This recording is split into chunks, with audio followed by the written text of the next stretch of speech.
Well, my name is Chip Pickering, and I'm the CEO of INCOMPAS. I want to welcome everyone who watches this to a series, Ask the Executive, which is something that INCOMPAS has started over the recent months to look at COVID-related legislation and regulatory actions and how our industry and the association and its members can respond, can help policymakers make good decisions during the midst of the pandemic and the crisis.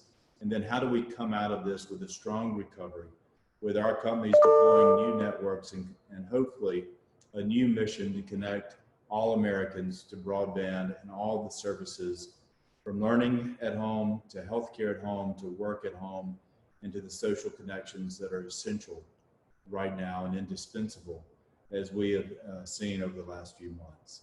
INCOMPAS represents the largest internet and broadband competitive network companies around the country, as well as small and entrepreneurial and startup. We are mission-driven and purpose-driven around the principle of promoting competition across all networks, platforms, and technologies. And today I'm very pleased to welcome Josh Broder, who's the CEO of Tilson Technologies, one of the leading new companies that are participating in major infrastructure projects and deployments around the country. And so Josh, welcome. It's very good to have you today. Hi, Chip. Thanks for having me in today.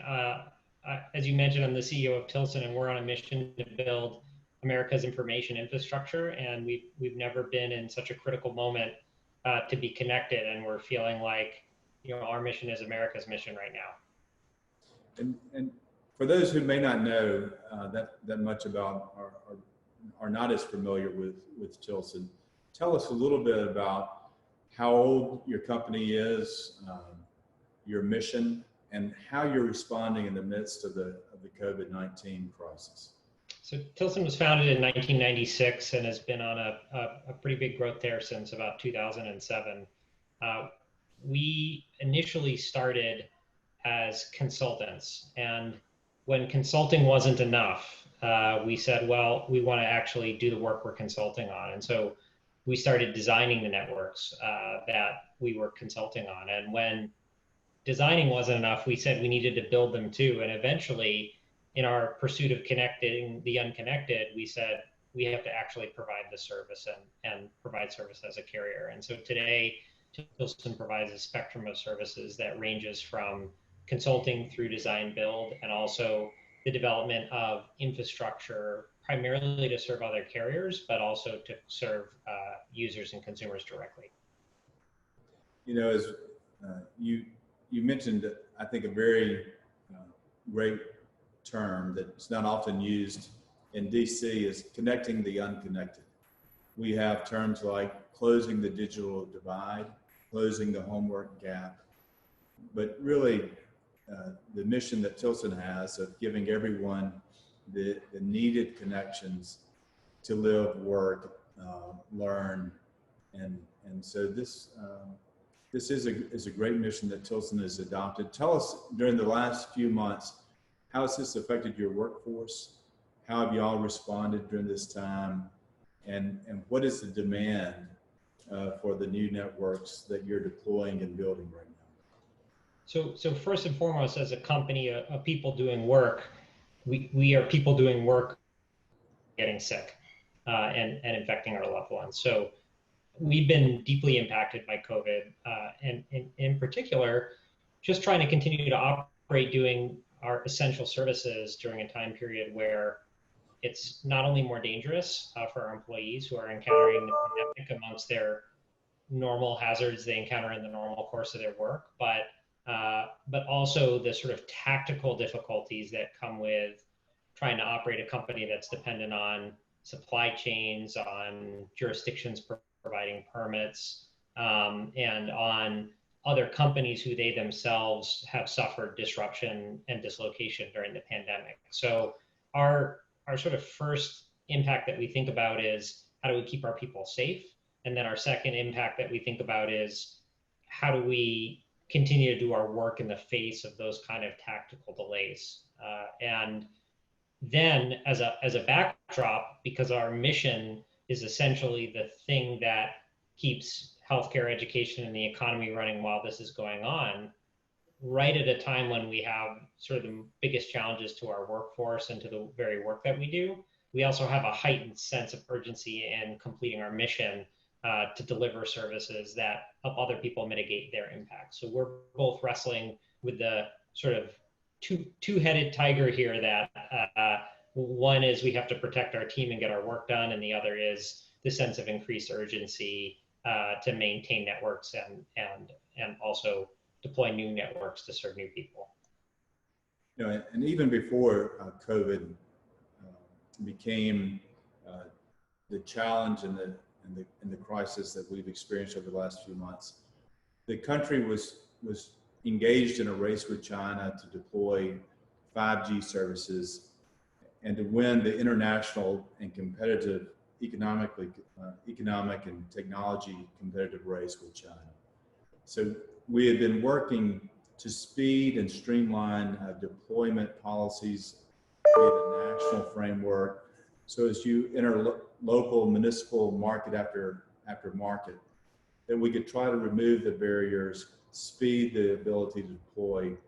Tell us a little bit from your perspective, as we come out of COVID, as we engage in the race on 5G, what are the most important things that you think our nation, our country, our policymakers from the local, state, and federal level can do to help companies like yours and the members at INCOMPAS?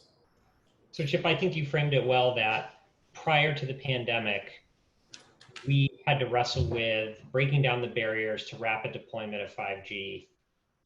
And there are many barriers, but the ones we wrestle with as the folks very close to where the rubber meets the road of physically deploying this infrastructure and operating this infrastructure is the necessity to get networks increasingly into places where networks didn't used to live.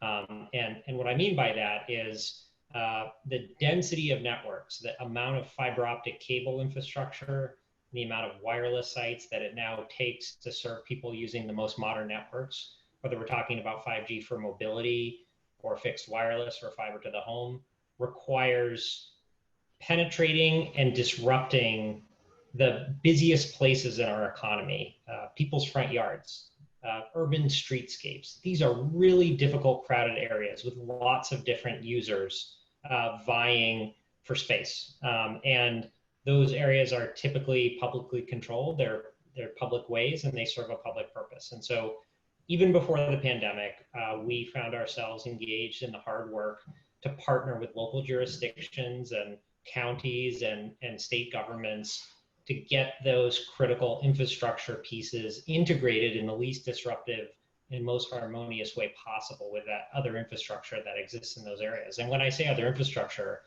I think about streetlights and mailboxes and bus kiosks and storm sewers and gas lines and all of the things that happen in that busy streetscape. So before this, there was at times an adversarial dynamic between carriers and their contractors who were deploying those facilities and the jurisdictions who, rightly so, had a sense of duty to reasonably regulate those rights of way. And as folks who are following our industry closely have seen, there was a lot of legislative and regulatory action leading up to the period before COVID around trying to normalize the practices around the access of the rights of way. Well, here we find ourselves in COVID, and the very counterparties we were working to partner with to find a new normal for the colocation of those facilities, the jurisdictions, municipal primarily, they themselves find themselves terribly disrupted by the pandemic. So they've had to evacuate their city halls and business offices. In some cases, in a hurry, they've had to try and figure out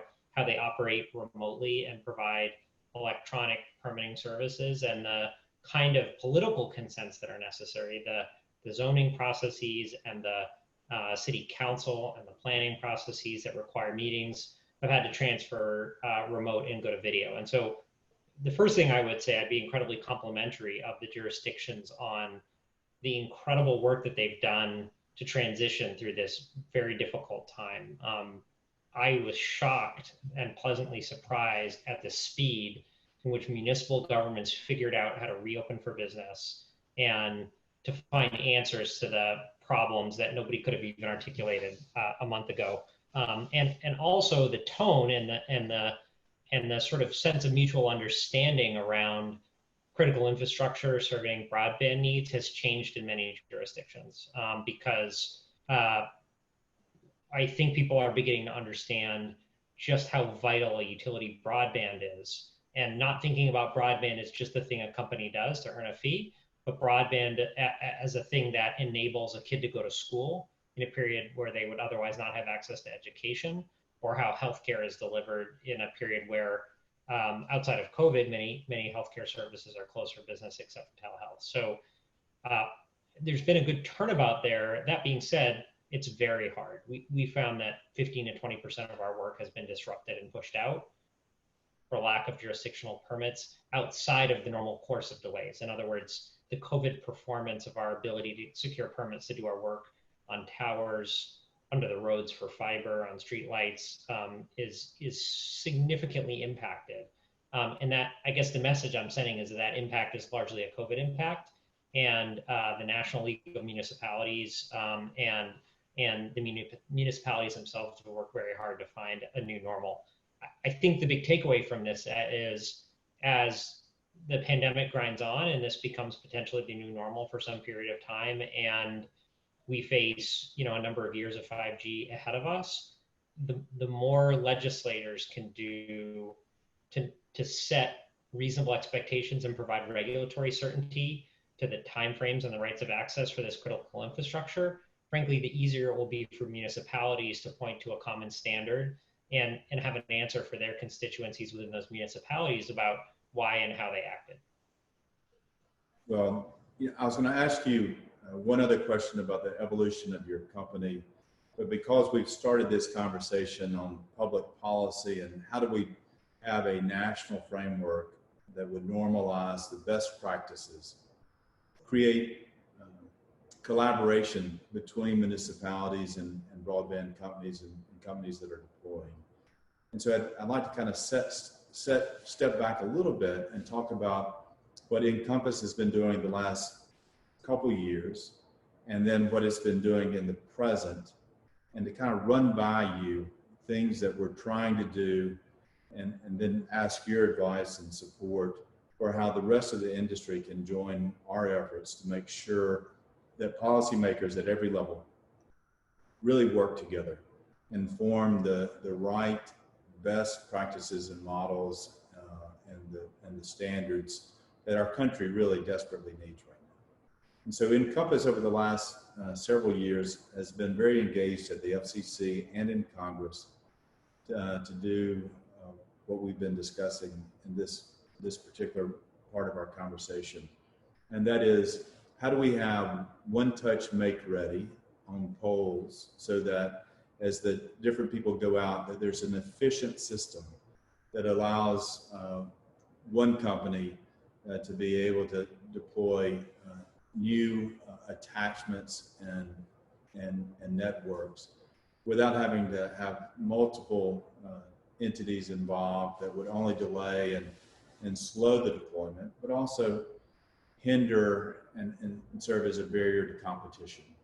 And so we were very pleased that the FCC adopted One Touch Make Ready as it relates to the poles. We've been working to set up the best models and the best practices with the FCC. And then on the Senate side, we've worked very closely with Senator Thune and Senator Wicker as they've proposed legislation to give in the small cell deployments reasonableness of times of municipalities and localities approving a permit, reasonableness of fees, and shot clocks. So there's a time certain period in which those types of deployments can be conducted. As people like Tilson and companies like Tilson are deploying those three principles: reasonableness of permitting, reasonableness of fees, and a reasonable timetable, we think are critical as a national framework to then help hopefully facilitate the conversations that you have with municipalities. And in the midst of the COVID crisis, we're hoping that Congress will actually adopt those policies and extend them not only to the small cell deployments, but to fiber deployments. And we're working very closely with Senator Wicker and Congressman Walden, and on a bipartisan basis. Congresswoman Eshoo, a Democrat, key member on the House Energy and Commerce Committee, has included a concept called dig once, just like one touch make ready. This would be as people put conduit in the roadways, in the highways, that it's just dig once to put in the conduit, to again have an efficiency and a streamlining so that we can deploy everywhere as quickly as possible. Any other recommendations that you would make on things that would be important for Congress to consider? We hope legislation will pass sometime in July, and we'll talk a little bit more about what we think will be in that legislation. But any other ideas that you have on a deployment agenda that would make sense? Chip, so for the reasons you described, we're in full support of those initiatives. We find that the predictability and the certainty of time frame on the deployment of fiber and wireless networks is more important than the absolute requirements around them. In other words, we recognize that jurisdictions have reasonable concerns and duties to make sure that there's good engineering decisions, that that disruptions are minimized, that different uses are harmonized, and I think carriers need to recognize that that those municipalities have those valid concerns, and if a legislative framework can provide certainty around timing, a reasonable amount of time, but not an arbitrary or potentially infinite amount of time, that is really helpful. And obviously, fee reasonableness, I think carriers recognize that they need to pay their own way in the costs that they make municipalities incur, but this is not a profit center to provide the access to the public way to provide necessary utilities. I think in terms of thinking about what might make regulatory sense beyond the things that you mentioned, on the topic of dig once, the dig once is incredibly helpful and we're supportive of it. And we also want to make sure that on a nuanced basis, that dig once rules then don't become a backdoor into a prohibition against digging.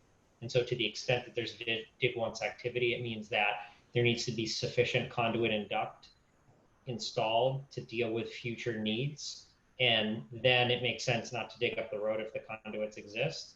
One of the challenges we sometimes see with dig once is there's a dig once window, and then once it's closed, this technology is moving and changing so fast that we could very, very likely be back in a year with something new that we hadn't contemplated during the dig once window. And so having the civil infrastructure installed during that dig once period with sufficient duct is really important.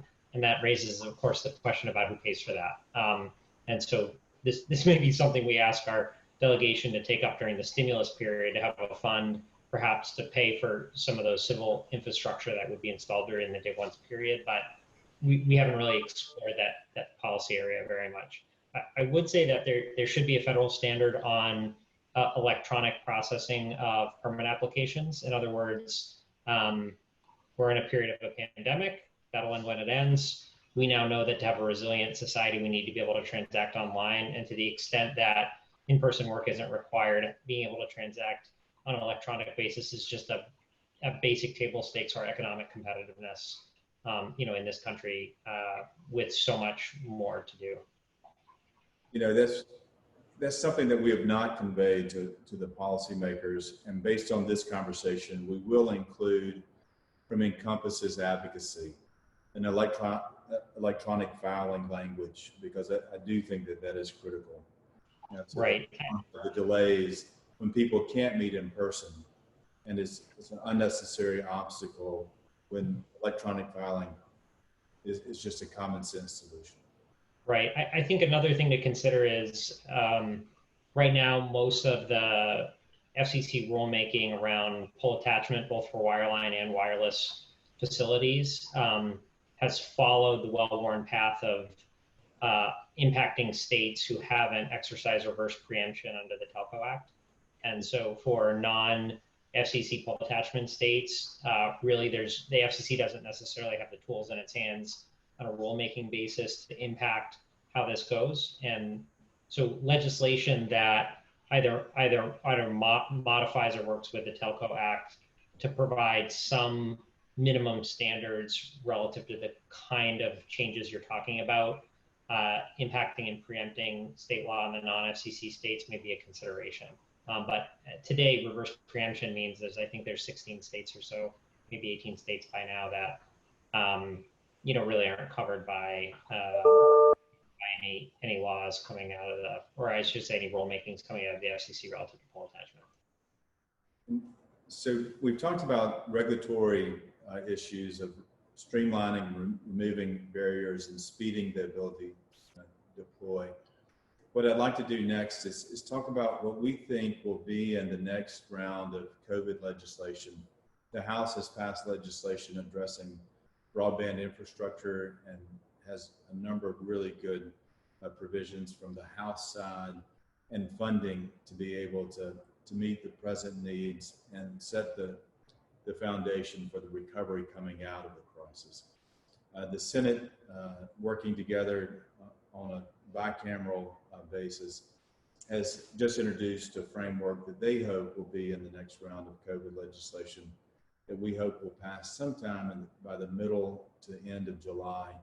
And I'm going to talk through some of the elements, and they match up pretty well on both sides of the Congress, House, and Senate, and hopefully will be the basis for a future bipartisan agreement of what to fund on broadband during the next round of COVID. One, to provide companies that have Huawei equipment in their networks, be able to do something called rip and replace, to remove it and replace it with other equipment.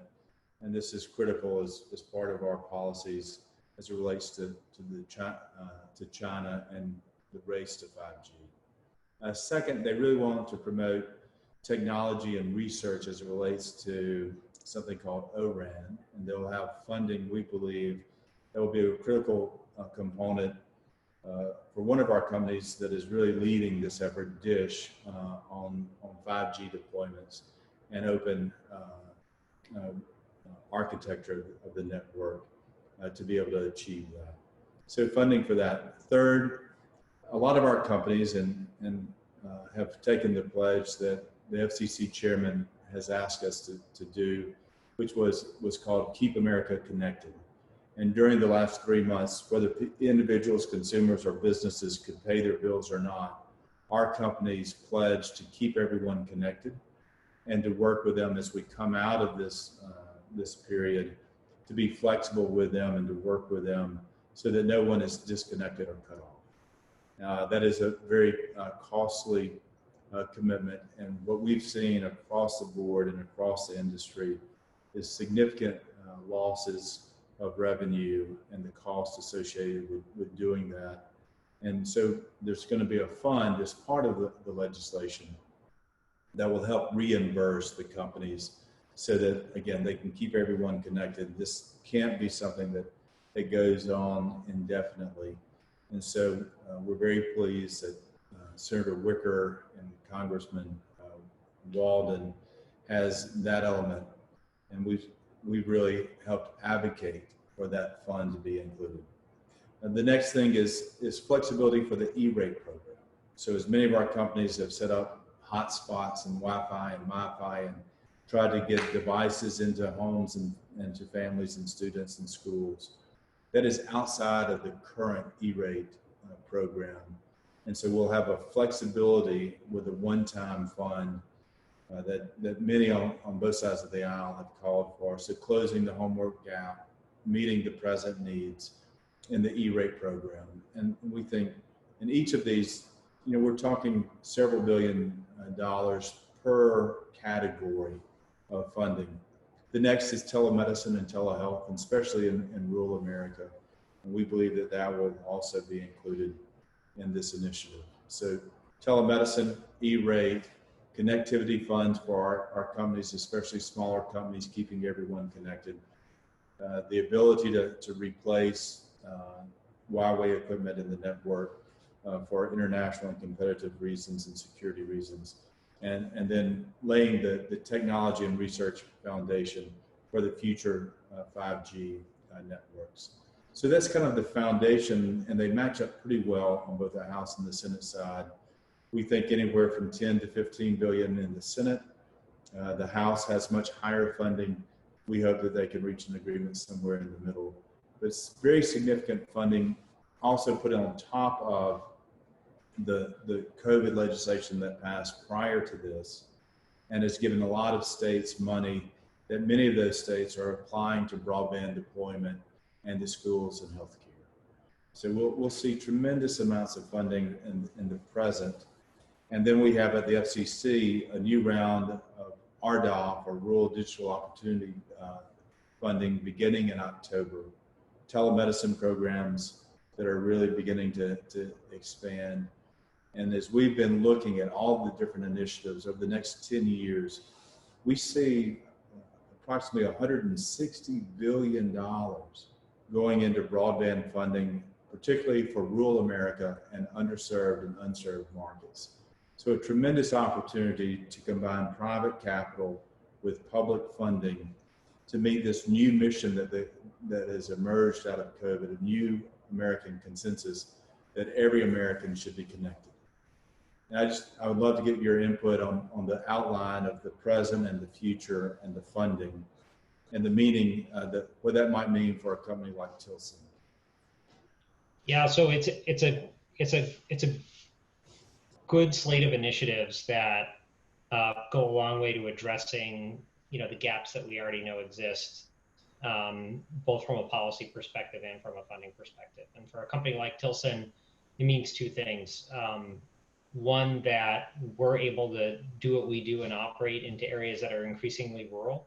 And so we now see that business cases that were just not possible before, let's say, a program like RDOF, now are places that we're seriously looking at making significant investments of private capital over a very long term, because the federal government has stepped in with some support that takes some place that is not commercially viable and makes it available for somebody like us to do what we do.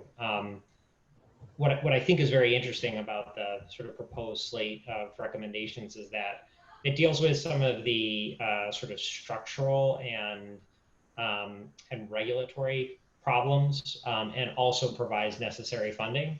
And over the years, in moments of less emergency, there's either been regulatory change or funding really at the same time, where they can come together to have the maximum result. So I do think this is an opportunity to have sort of an omnibus bucket of work here coming out of Congress that addresses a number of things. And I think the net result is that for people like us, we're making plans and have secured significant additional outside capital that we're going to bring to these communities because of the underlying support and the federal government's long-term commitment to those areas. We've essentially said to ourselves, these federal programs provide such a large gravity well that we have to respond.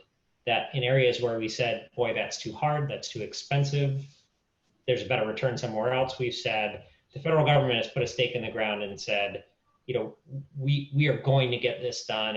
And from our standpoint, that's very motivating, and we feel like we need to answer the call. I'd like to close with two thoughts. One, you had talked about the evolution of your company from first consulting, then designing, then building. Based on our last conversation, you're considering beginning to operate networks, and so kind of the final and complete evolution. So one, why continue this evolution? And then second, you also just recently joined INCOMPAS. You're on our board of directors. You come to our shows. So why join now? And what is the value for Tilson during this pivotal period? And as you come to our show and do business to business and partner with other companies, talk about your evolution to the full range of services and operating, and two, why you believe Encompass can be a valuable advocate on behalf of Tilson and other companies in the industry. So first, speaking to the question about our evolution, we moved up the value chain from talking about it to doing it, and everything in between, out of a sense of mission to get the work done. If you talk to, we have a vibrant broadband consulting practice that helps both carriers and agencies navigate broadband planning and development. And if you talk to any broadband consultant anywhere, they will tell you that it's extremely rewarding work, but a lot of their work doesn't ultimately lead to people getting connected. And so we felt very strongly that we needed to take a more active role. And in the early days for us, that meant making sure that our recommendations, that our policy was informed by really sound technical practice. Fundamentally, this was about deploying technology in the service of people, and ultimately the policy almost always pivoted on the cost. And the cost was always a bit slippery for consultants, and you had to get in and do the hard work of designing it to really understand the cost. So that's what drove us into design. And once we got into design, during the last stimulus period, the American Recovery and Reinvestment Act, which saw a period of really historic federal investment in networks, $8 billion from the NTIA alone. And in that time period, there just wasn't enough people to do the work. We ultimately said it's kind of unsatisfying to design it because the bottleneck is construction. So we got into construction. And what drove us into deploying networks at first was providing what I will describe as elemental infrastructure for carriers who are missing a piece. And so imagine you're a carrier who wants to deploy the next generation of 5G networks, maybe for mobility or maybe for fixed broadband at multi-gigabit speed. And you have this sense that you might be able to own your own fiber network and get to all the nooks and crannies you need to get to, but then you get to the neighborhood that you wanted to serve and find that the utilities have been undergrounded and there's no poles, and you can't put a 5G small cell on nothing. It has to go on something. And so we started deploying elemental infrastructure like smart city poles, like elements of dark fiber, in some cases towers, to fill the gap where a sophisticated carrier needed a significant piece of infrastructure, perhaps capital intensive infrastructure, and we could provide that network element. And pretty quickly, our customers asked us to start bundling those elements. They said, well, that's great that you can give me those poles, but now in this new case, I'm actually having a problem with this jurisdiction with the dense fiber as well, because it's the same street dig operation as placing poles. Could you help us with that? And so we wound up sort of bundling those elements. And to be quite honest, the galvanizing moment for us to move into, not just selling elemental infrastructure and some bundled elements on a wholesale basis, but to actually provide service to end users, was the moment when the federal government said, we are going to make a long-term financial commitment to reaching people and not just sort of shape the marketplace with some, sort of high-level dollars into top-level infrastructure. And we said, look, to do the thing, we say, that's our joke internally, you have to do the thing. And the thing is to provide broadband to people in rural areas or people in urban areas that have been islanded and passed over. And so ultimately, it was a natural evolution for us in terms of getting closer to doing the thing. And also, the federal government's investment in this is catalyzing faster action from us. And so one of the things we're super proud of, and as being a private operator and competitive, is that we can do so with our own pluck. But the reality is that the federal government's been shaping this market since it was a market. And once you've started monkeying with it, you can't go away. So we recognize that the federal government has a role to play and private industry has a role to play, and we're happy to do our part. But we were encouraged by the federal investment in this area. As I think about Encompass, two things stick out with Encompass for me. One is that they encourage competition.